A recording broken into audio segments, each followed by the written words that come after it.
Greetings!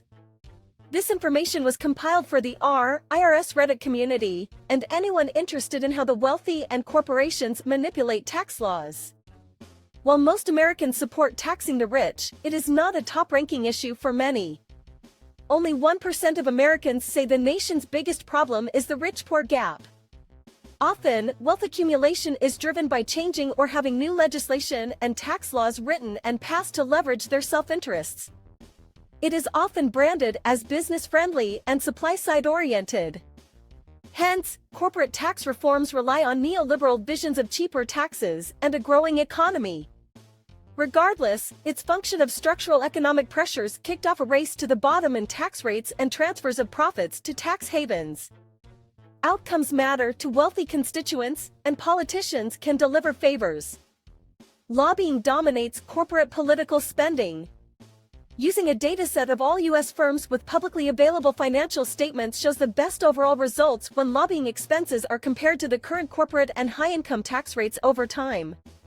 While individual firms amass considerable benefits, the costs of lobbying-induced tax breaks appear modest at first. Groups that spend more on lobbying in a given year pay lower effective tax rates.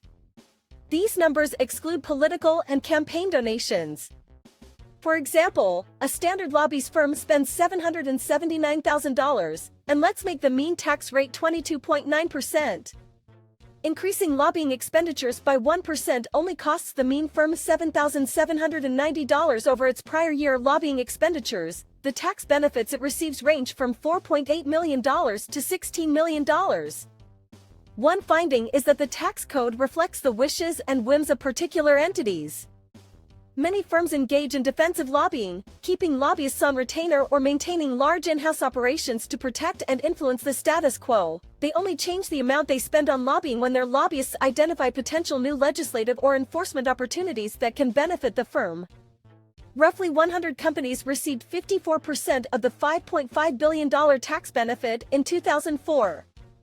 Moreover, results suggest that firms who lobby are the primary tax beneficiaries of research and development activities and tax depreciation schedules tailored to specific types of capital equipment.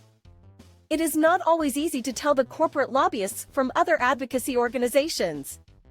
The wealthy and giant corporations have formed coalitions and front groups with generic names to create the appearance of lower corporate taxes with a grassroots appearance.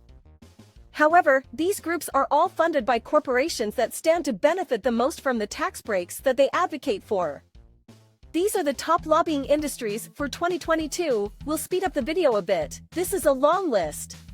Pharmaceutical/health products, finance, insurance and real estate, communication/electronics, energy and natural resources, transportation, ideological single issue, agribusiness, defense, construction, labor unions, lawyers and lobbyists, insurance, securities and investment, business associations, hospitals/nursing homes, oil and gas, utilities, health services/HMOs, air transport, chemical and related manufacturing, commercial banks, TV/movies/music, retail sales, non-profit institutions, human rights, defense aerospace, casinos/gambling, beer, wine and liquor, tobacco, railroads, sea transport, mining, renewable energy, accountants, lawyers/law firms, forestry and forest products, trucking, lodging/tourism, gun rights, printing and publishing, recreation/live entertainment, foreign and defense policy, credit unions, steel production, dairy, for-profit education, marijuana, clergy and religious organizations, pro-Israel,